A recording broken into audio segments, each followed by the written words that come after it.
Dear students, welcome to lecture 19 in distributed systems. In this lecture, the topic is deadlocks.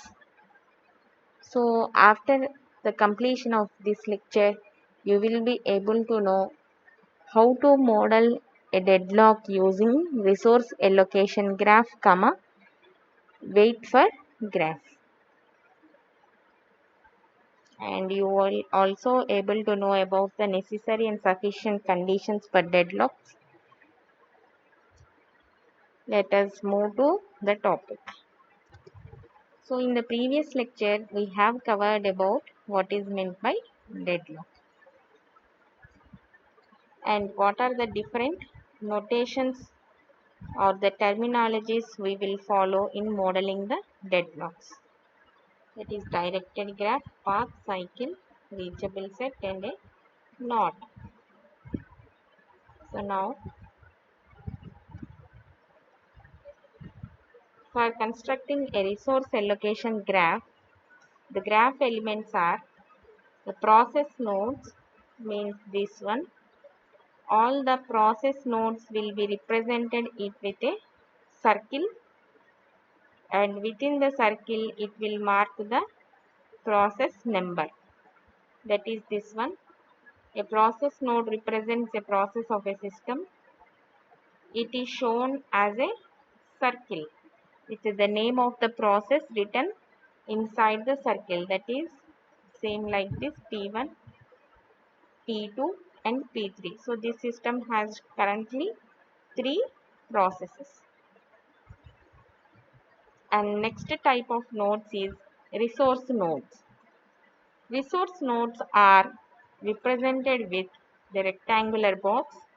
See here, you are able to see R1, R2 and R3. Means there are 3 resource types, and these dotted lines, dotted will represent, bullets will represent number of units under that particular resource. Assume that R1 is a printer resource, and how many printers are there? There are 2 printers. Like that, any other resource with 3 number of units. If you observe here, R2 is having only 1 unit of resource. So units will be represented with the help of bullets, and a resource is represented with a rectangular box. Okay, up to now we have seen the process nodes. They will be in circle shape, and the process numbers will be indicated within the circle. And the rectangular boxes are for resources. Bullets are for the number of units of that particular resource. For example, if you have a resource R4, R4 is having 5 units. Any resource you can think of, but it is having 5 resources, means we should put bullets how many? Number 5. These dotted dots will represent the number of units. Okay, and the next is, that is what here 6.9, it is illustrating bullets within a rectangle. You should specify. So R3 has 3 units, R2 has 1 unit, and R1 has 2 units, which we have already seen. R1 has 2 units. Okay, and assignment edge means to which process what resource is allocated is represented via this assignment edge. Always this assignment edge is made from a resource to a process node. See here an assignment edge is R2 assigned to P2. So it comes from the resource node to the process node. So we can say that R2 resource 1 unit is allocated to P2. Okay. And another allocation is R1 is allocated to the process P1. So those are the assignment edges. Then what is meant by request edges means when the arrow comes from the process to the resource, then it is called as the request edge. Means here if you can see that P2 is requesting R1, it is called as the request edge. Means R1 is already allocated to P1 and P3, but still P2 is requesting a resource from R1. Okay, those are called as the request edges. Request edges is a directed edge from process node to a resource. So this type of edges will always be represented with this from process to the resource node. I hope you have understood this.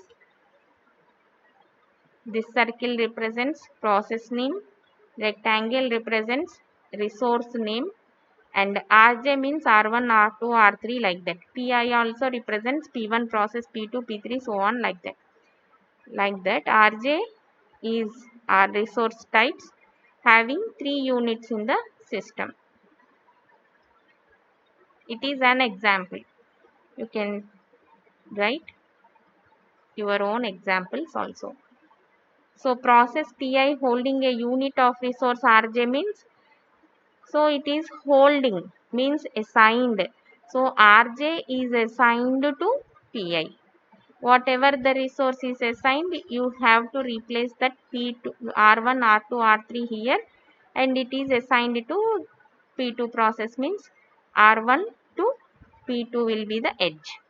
Like that, if any process is requesting, then the arrow will be to the resource. So process Pi requesting for a unit of resource Rj. P2 is requesting Rj. Only 4 concepts: process, resources, bullets represents units, R node to means resource node to process node is assignment, means the process P3 is using R1. If any request edges will come from process to R1, means it is in requesting that resource. Okay. So these are the terms which we will use in resource allocation graph, and this is called as the resource allocation graph. Here we are getting a clear cut idea that whatever the resources are allocated to which process like that. Now how to construct a resource allocation graph means, this graph will provide an overall view of the process, right, which are holding by the process and are waiting for the process. So this graph will dynamically change or not? It will change. Why? Because if any process releases the resource units, then it will update. So it will be dynamically changing. So when a process Pi requests for a unit of resource Rj, a request edge will be like this. Means Pi comma Rj, that is the process Pi representing or requesting Rj resource. Similarly, I is equal to 1, 2, 3, so on, whatever the process number might be and the resource might be. So if this request is fulfilled, then a alert, and then there will be a edge between Rj to Pi, that is called as assignment edge. So instantaneously means at the very moment it will change it to that Rj is assigned to Pi as it is granted permission and that resource is free. So later when Pi releases, Pi used that resource and it is releasing that resource means that graph edge will be deleted from the graph. That assignment edge, just that arrow is there, no? That assignment edge will be removed from the graph so that the other process can request and the system can allocate that process. Okay. So now necessary and sufficient conditions for deadlock. So in order to occur a deadlock, the cycle is must. Those are the conditions which we have seen earlier, the 4 conditions, right? So if there is a cycle, there might be a deadlock. If there is no cycle, there may not exist a deadlock. So if a graph has no cycles, then it represents a state that is free from deadlocks. Okay, and the vice versa. If it contains a cycle, a deadlock may exist. So this existing of a cycle in resource allocation graph is necessary, but it is not a sufficient condition for the existence of deadlock. Means in order to occur a deadlock, cycle is must, but it is not the sufficient condition for the existence. Why? Because in figure 6.9 we will move to the figure. The edges and the process P1 R2, P2 R1 comma P1, there exists a cycle, but it does not represent a deadlock state. So existing of cycle is only not a sufficient condition for deadlock.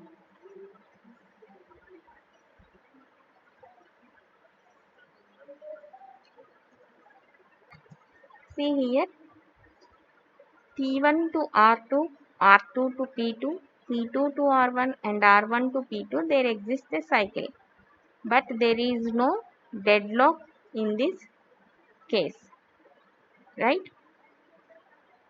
Means no process is in the waiting state, for continuously in the waiting state. So this one is here saying that necessary and sufficient conditions for deadlock means this contains a cycle, but it does not represent a deadlock state. Why? Because when P3 completes using R1 resource and it releases it, R1 can be allocated to P2, right? Whenever P3 releases this resource, then it can be allocated to P2. So this is not a deadlock state. And next, many systems, the resource allocation graph is not constructed in the above manner. It is used as a tool for making resource allocation. So in simple words, the necessary and sufficient conditions are these one.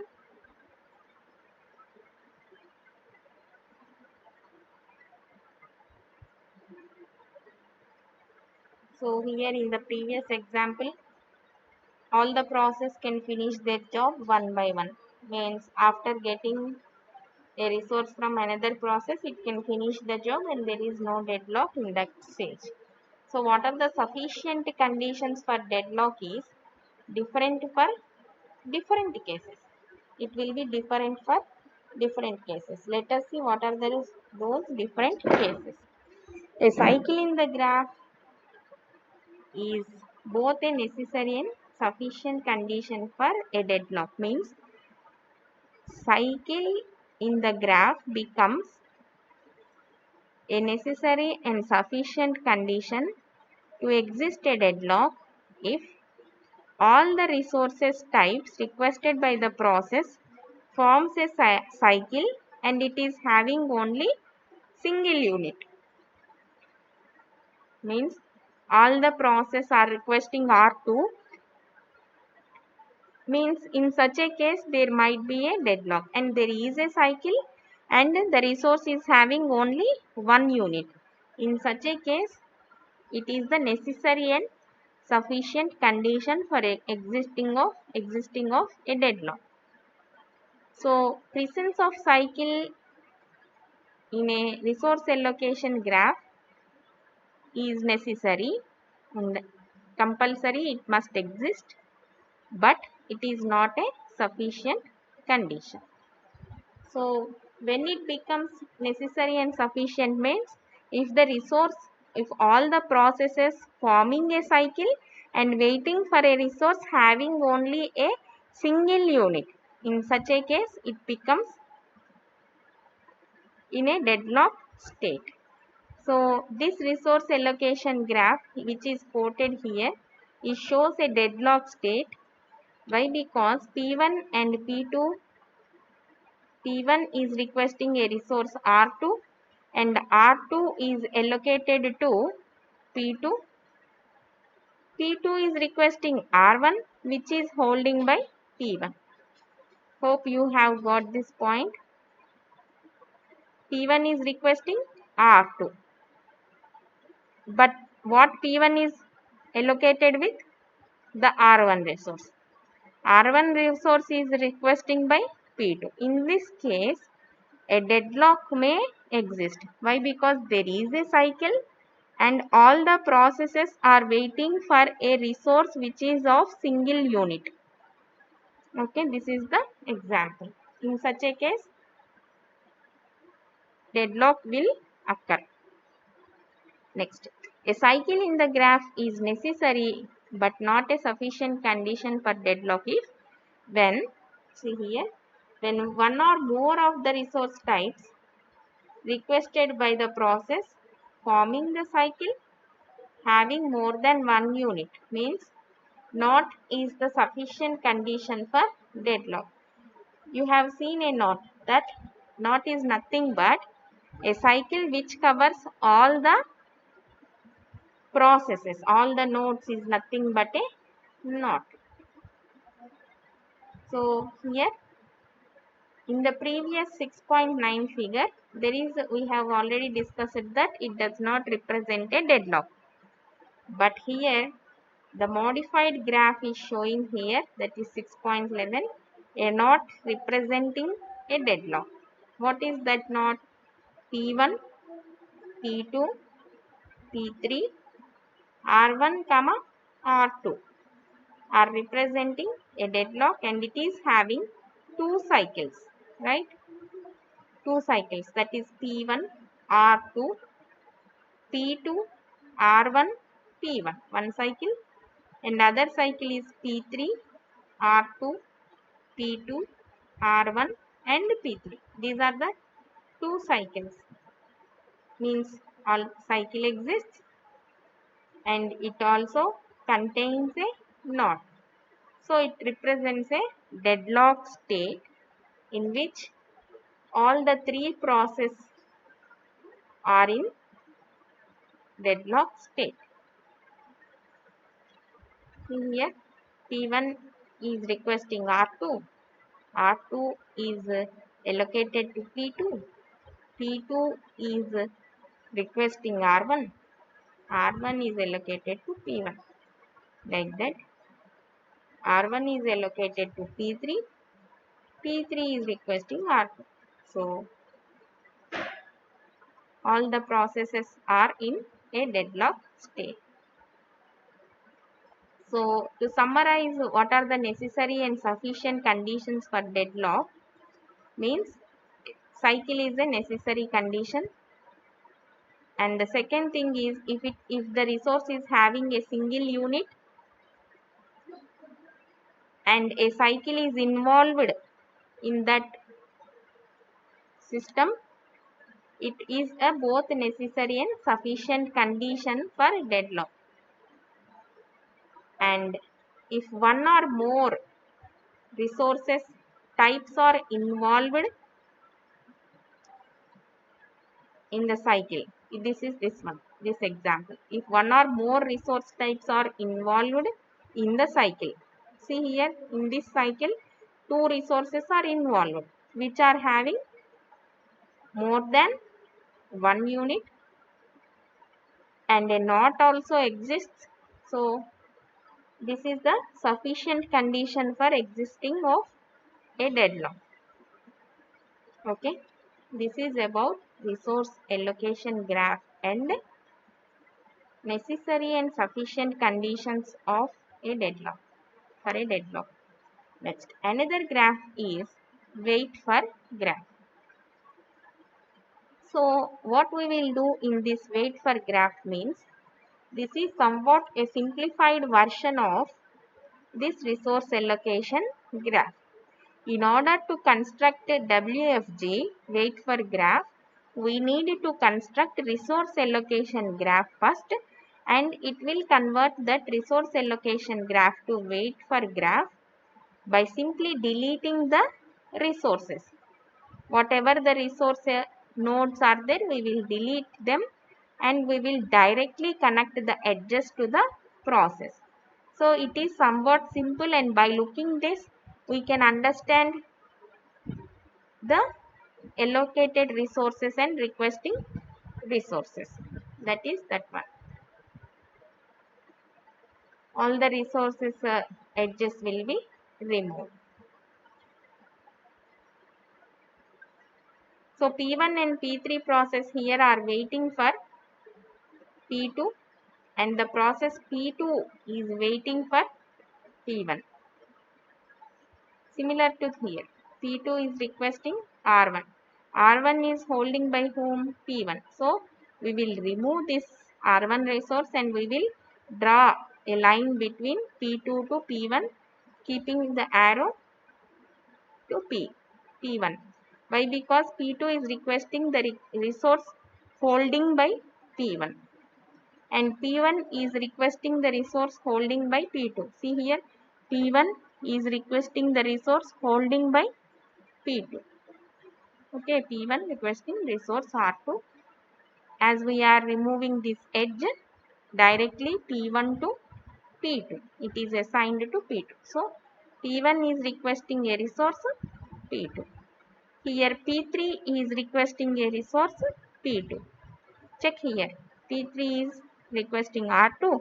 R2 is allocated to P2. So we will remove this in between the arrows, the resource will be removed and direct connection will be there between the process. So P3 is requesting a resource holding by P2. So this is what the conversion of a resource allocation graph to a wait for graph. This is resource allocation graph.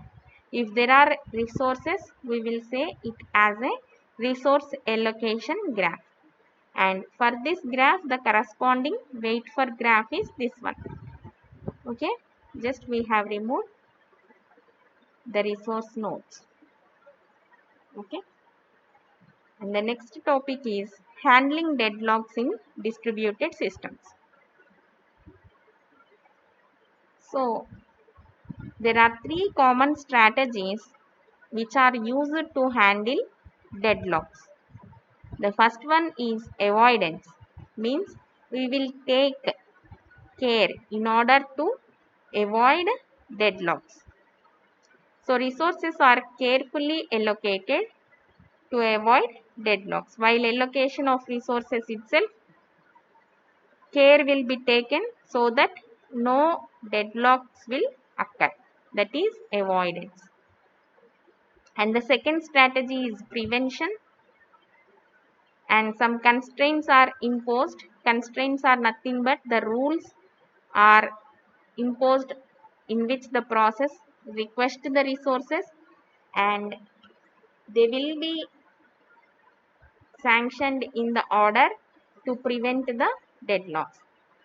So the request resources order will be maintained so that no deadlock will occur in the system. Such preventive measures will be taken care. And the third one is, even after taking the precautions, if any deadlock is detected, that is detection and recovery is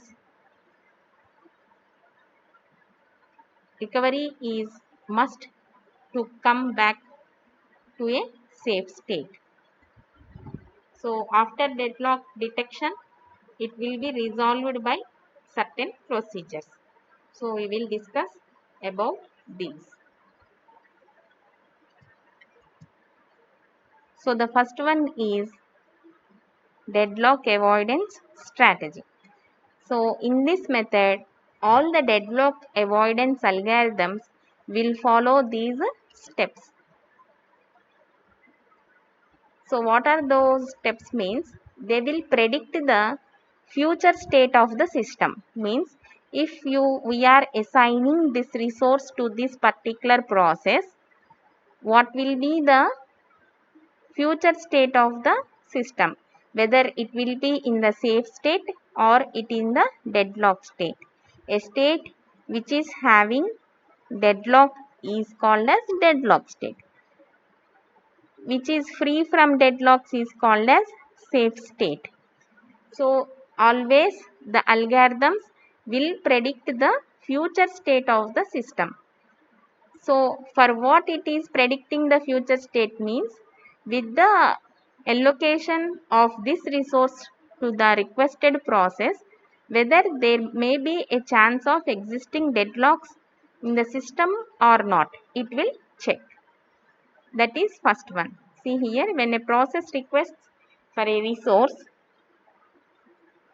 even if the resource is available, it will not immediately allocate that resource to the process P1. What the system will do? The system will take that request and it assumes that the request is granted. Say for example, T1 is requesting the resource R1. R1 is available, but still the system will think that the request is granted.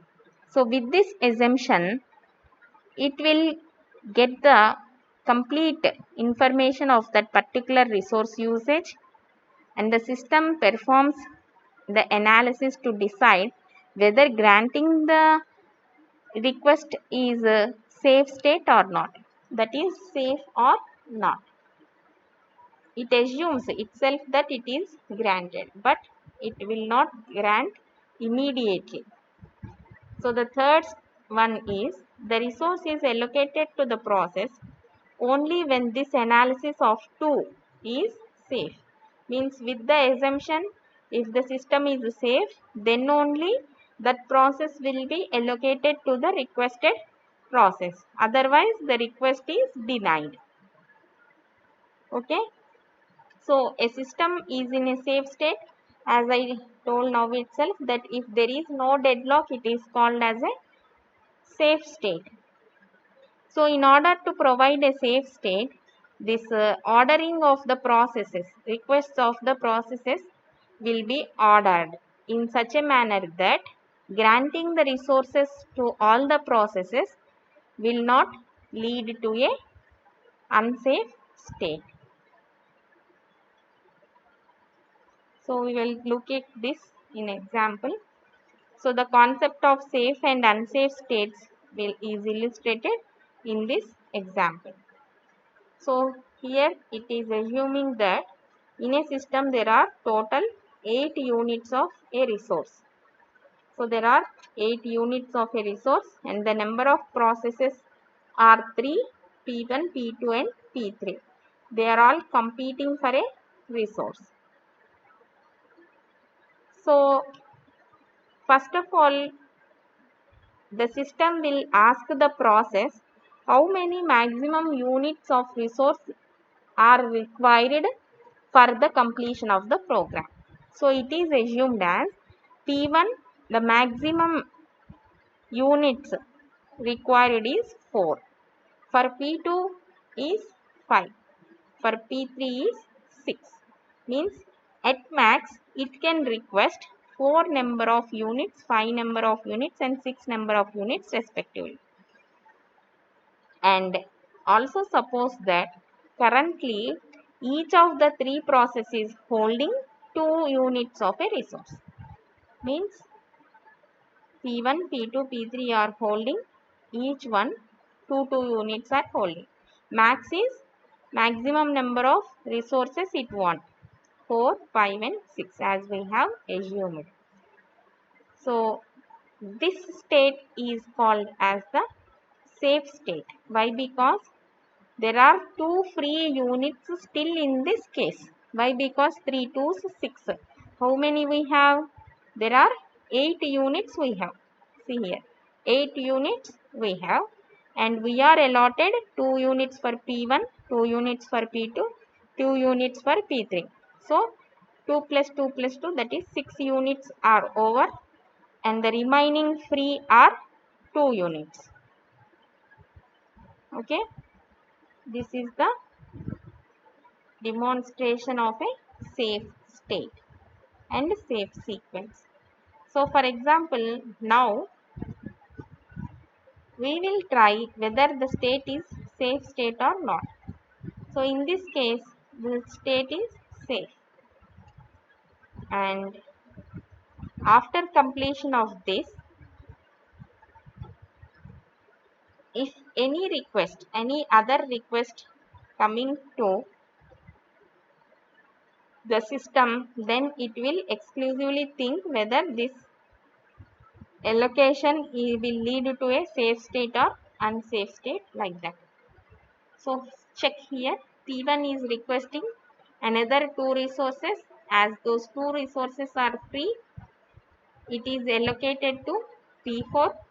Now the available resources are 0. The P1 process already used the maximum number of resources it have asked, that is 4. It have asked 4 maximum resources and holding 4. Here the P2 and P3 are holding the 2. And then it is released the all existing 4 resources. So P1 holds 0. Its work is completed. So maximum allocated resources 4 is done for P1. Now the available resources are 4. So P2 process max resources it will ask is 5. So P2 is asking another 3 resources. Why? Because it is holding 2. 5 minus 2 is 3. So it is allocated. P2 is allocated with the remaining 3 units of resources. Now the P2 process also executed its job. So here 5 plus 2, 7. The free units will be 1. Right? Out of 4, another 3 allocated to P2. Now how many units are free? 1 unit is free. See here. Now P3 is requesting resources. Max it can ask 6, and it is holding 2. Now how many are free now in this case?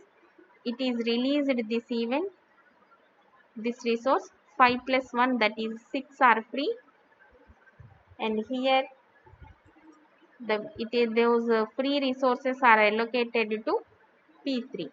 So 6. Again P3 is going to take 0. So free resources are 6. Like this, if we are allotting allocating a resources in this order, it will be in a safe state. Whether you can go with this manner or this manner, they will be in the safe state. Like this, a deadlock avoidance will follow the safe states.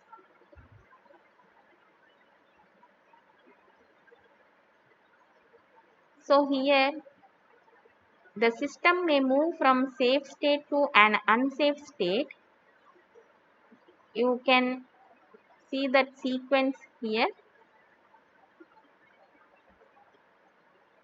If that resource is granted to P2 is 1 and it is already allocated to previous state, and free is 1. If it is allocated to 3, then it will be in the unsafe state. So some of the important points we need to note about safe and unsafe state are: the initial state in which no resources are yet allocated and all are available is a free state, right? All are free, then it is called as a safe state. And the system can guarantee that all process can run to completion. So an unsafe state cannot be assumed as a deadlock state, but it may lead to a deadlock state, so that the system cannot guarantee all the process can be run their job completely in an unsafe state. So deadlock avoidance algorithms will perform this type of resource allocation so that it will ensure that the system will always remain in the safe state. So in practice, these deadlock avoidance algorithms are rarely used. They will not be used frequently. Why? Because these algorithms will work on an assumption that it should get the advanced knowledge before execution of the process itself. The algorithm should get maximum number of resources want by that particular process, right? So it should know in advance before running the execution itself. That algorithm should know what are the maximum resource needs of that particular process. It should be known. And the algorithm also assumes that the number of processes that compete for the resources is fixed, but it is not fixed. It will change dynamically when a new user added to the system, right?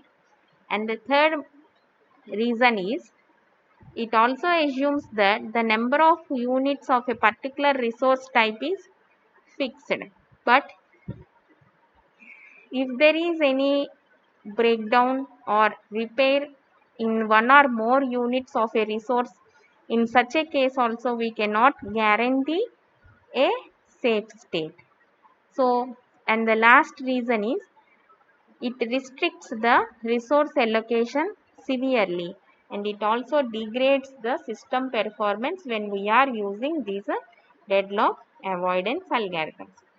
So these are some of the practical limitations to deadlock avoidance algorithms, and the deadlock avoidance strategy is never used in distributed operating systems. And the next topic of deadlock prevention we will see in next lecture. Thank you.